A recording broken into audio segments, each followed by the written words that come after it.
बोलिए सियावर रामचंद्र भगवान की जय। श्री वृंदावन बिहारी लाल की जय। श्रीमद सद्गुरुदेव सरकार की जय।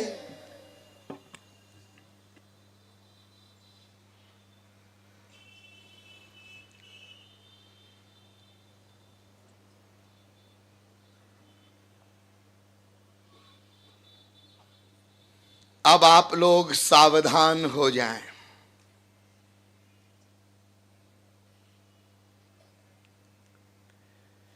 एतज्ज्ञेयं नित्यमेवात्म संस्थम नातः परम वेदितव्यम ही किंचित भोक्ता भोग्यम प्रेरितारंच मत्वा सर्वं प्रोक्तम त्रिविधम ब्रह्म में तत्। इस वेद मंत्र की व्याख्या में अब तक संक्षेप में आपको ये बताया गया, यद्यपि सृष्टि में सर्वत्र वैषम्य है, वैमत्य है, किंतु फिर भी यह एक सर्वविदित सर्वमान्य निर्विवाद सिद्ध सिद्धांत है कि विश्व का प्रत्येक जीव एकमात्र आनंद ही चाहता है। यह एक ऐसा सिद्धांत है जिसको विश्व का प्रत्येक वादवादी, प्रत्येक धर्मानुयायी, प्रत्येक संप्रदाय वाला और घोर से घोर भौतिकवादी चार्वाक भी मानता है। कोई दो राय नहीं, कोई दो मत नहीं, सबको सुख चाहिए, आनंद चाहिए और कुछ नहीं चाहिए। और कुछ जो चाहिए, स्त्री पति बाप बेटा पोस्ट प्रतिष्ठा, जो कुछ भी चाहिए वो चाहना एम नहीं है, उनके द्वारा भी आनंद चाहिए। इसलिए उनको सबको हम इकट्ठा करते हैं। हमारा एम उनके द्वारा सुख पाना है। क्यों? ऐसा क्यों? विश्व का प्रत्येक जीव आनंद ही क्यों चाहता है? इसका रहस्य शास्त्रों वेदों ने प्रकट किया और मैंने आपको संकेत किया था कि इसका रहस्य केवल वैदिक सनातन धर्म प्रकट करता है। क्या रहस्य है? वास्तविकता यह है कि विश्व का प्रत्येक जीव ईश्वर का अंश है। ईश्वर एवं आनंद दोनों पर्यायवाची शब्द हैं, इसलिए विश्व का प्रत्येक जीव आनंद का अंश सिद्ध है। और चूंकि यह एक नेचुरल नियम है, जो जिसका अंश होता है वो अपने अंशी को ही चाहता है। जैसे मिट्टी का ढेला पृथ्वी का अंश है, उसका पृथ्वी से नेचुरल प्यार है। जैसे नदियों का जल समुद्र का अंश है, तो समुद्र से उनका नेचुरल प्यार है। समस्त नदियां समुद्र से मिलना चाहती हैं। प्रत्येक अग्नि शिखा ऊपर को उठती है क्योंकि वो सूर्य का अंश है, इसलिए सूर्य से मिलना चाहती है। ठीक इसी प्रकार से विश्व का प्रत्येक जीव अनंत आनंद स्वरूप भगवान का लघु अंश है।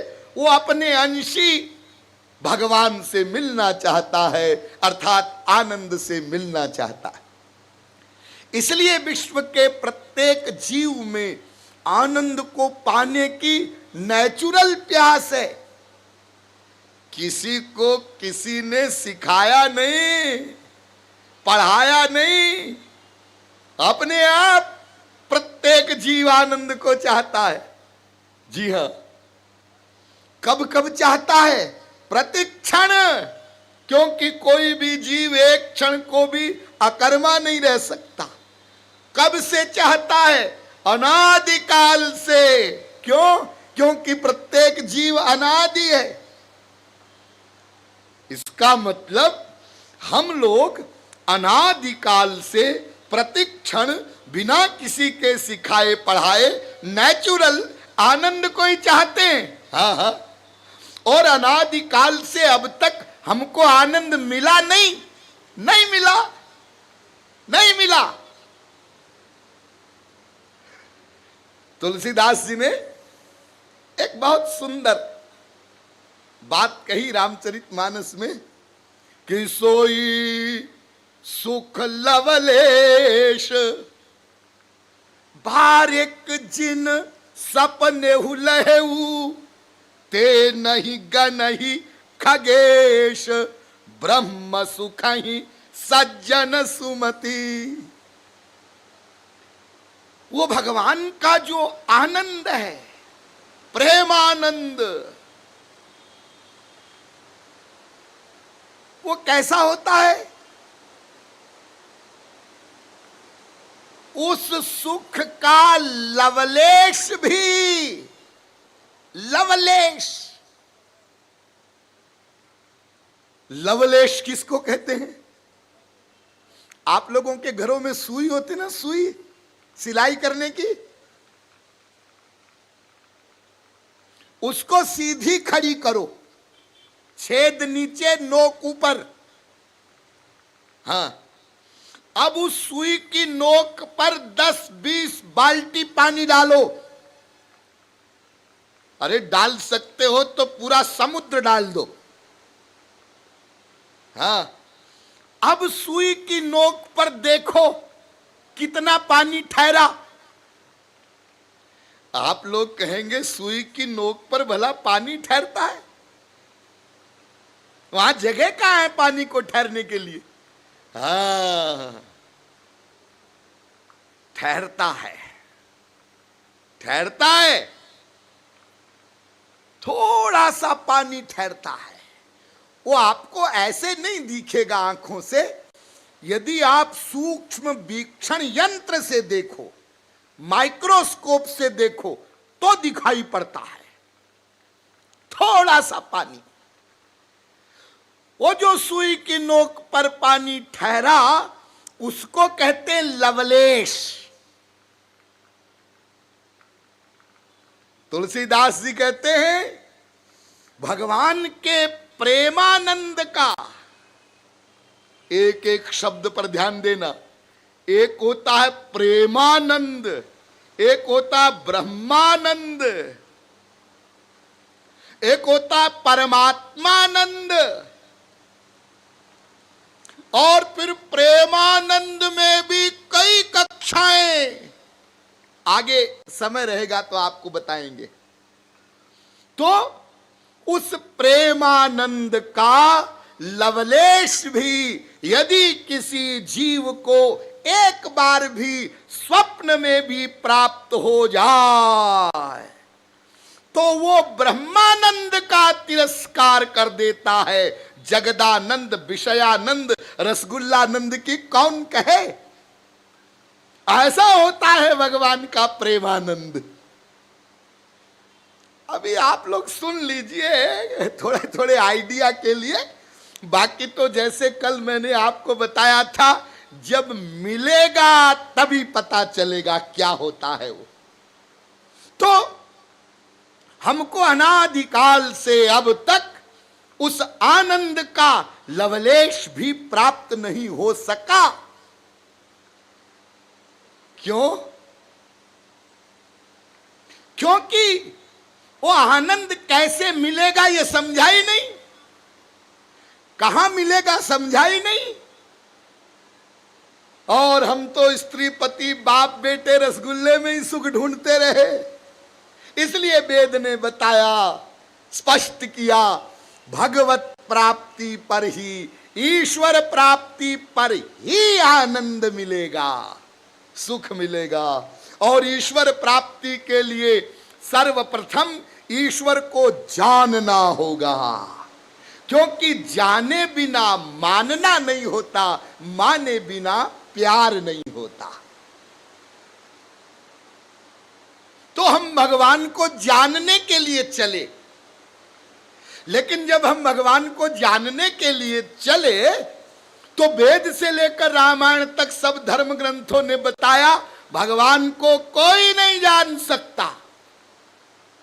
ध्यान दीजिए, क्यों नहीं जान सकता? क्योंकि भगवान हमारी इंद्रिय मन बुद्धि से परे है। क्यों परे है?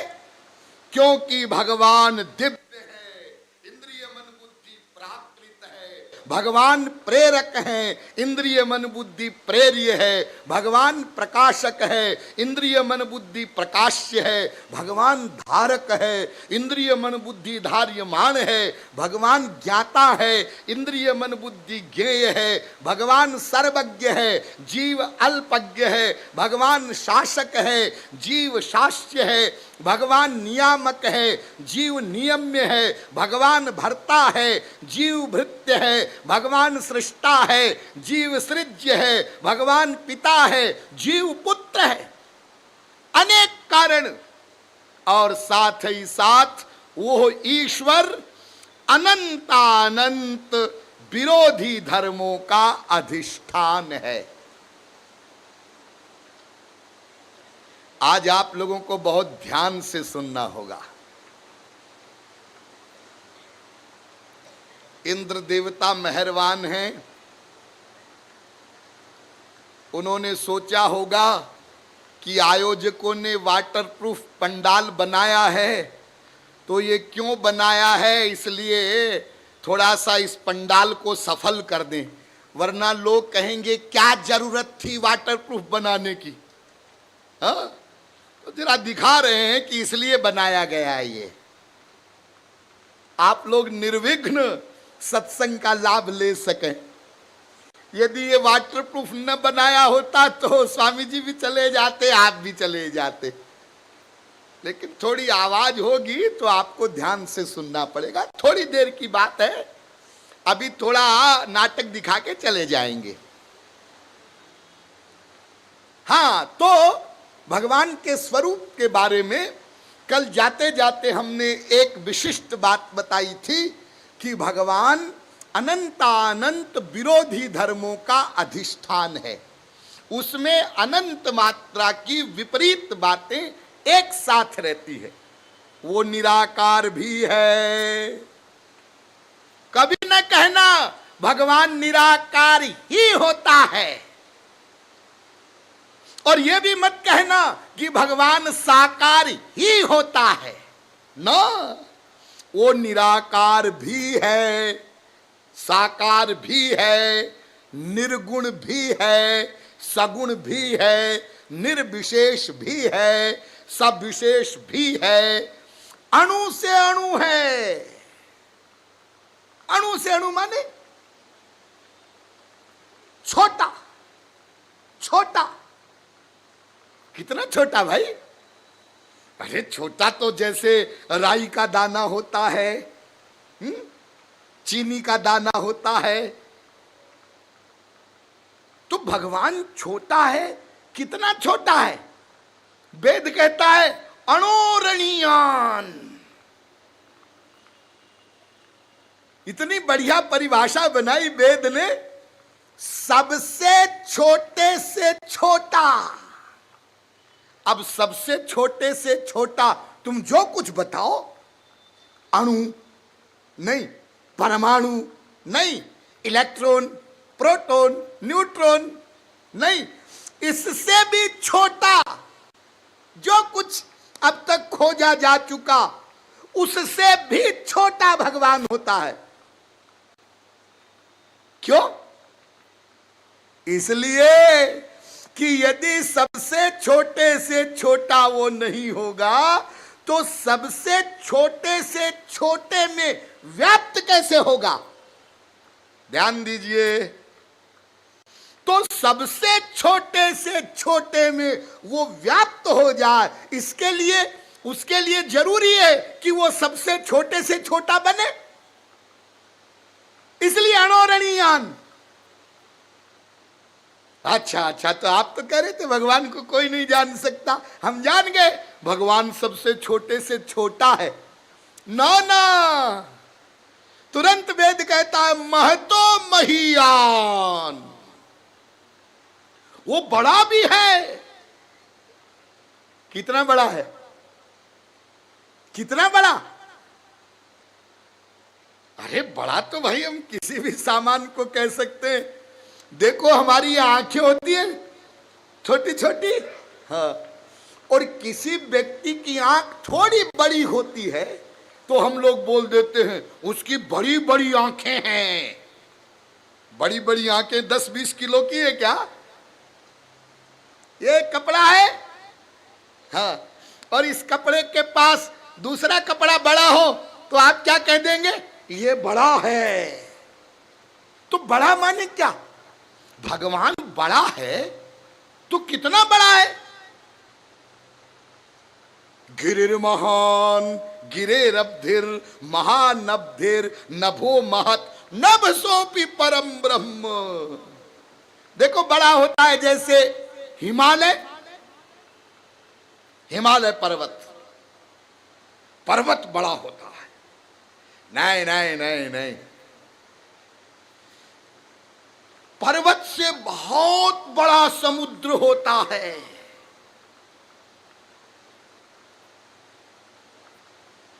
कई हिमालय समा जाए, इतना बड़ा समुद्र है। अच्छा, समुद्र से बड़ा क्या होता है? समुद्र से बड़ा आकाश। आकाश, आकाश माने खाली स्थान, खाली स्थान को आकाश कहते हैं। आकाश कितना बड़ा होता है?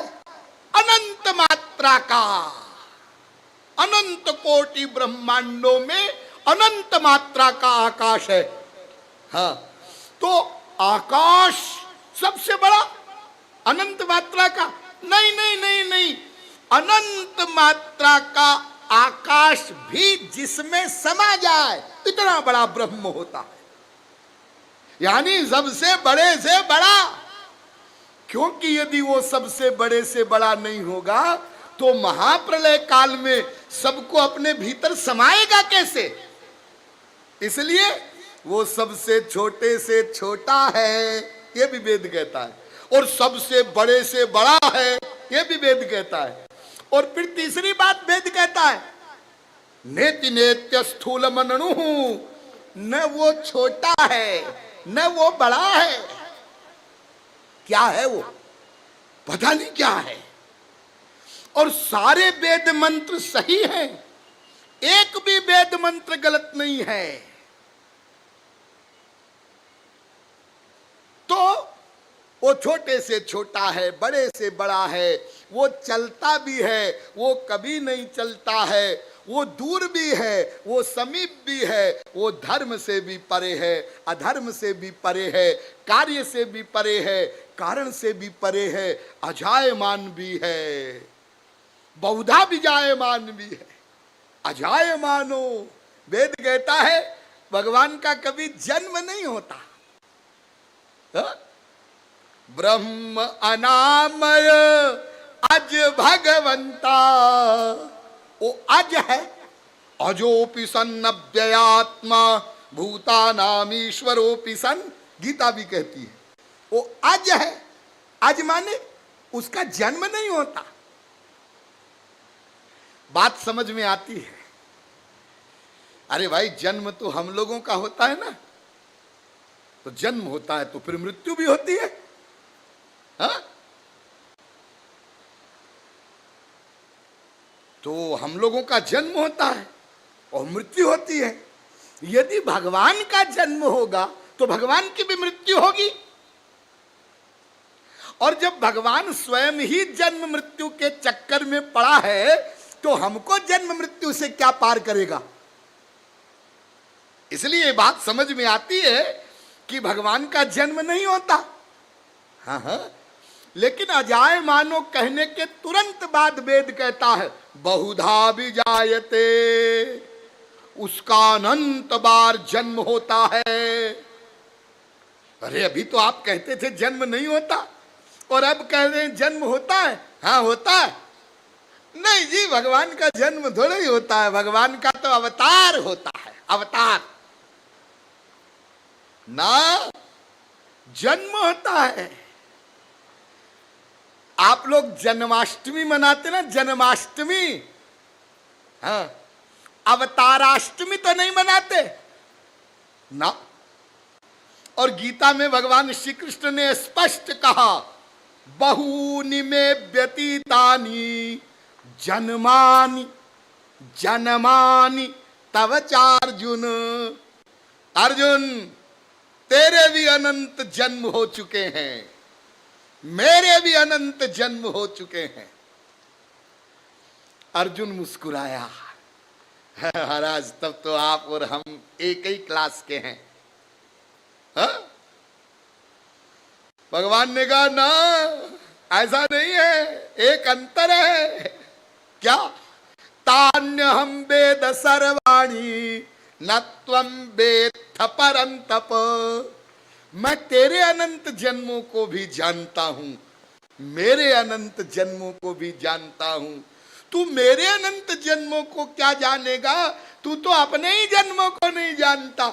यानी मैं सर्वज्ञ हूं, तू अल्पज्ञ है।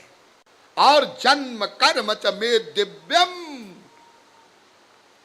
मेरा जन्म कर्म दिव्य होता है, और जीवों की तरह नहीं।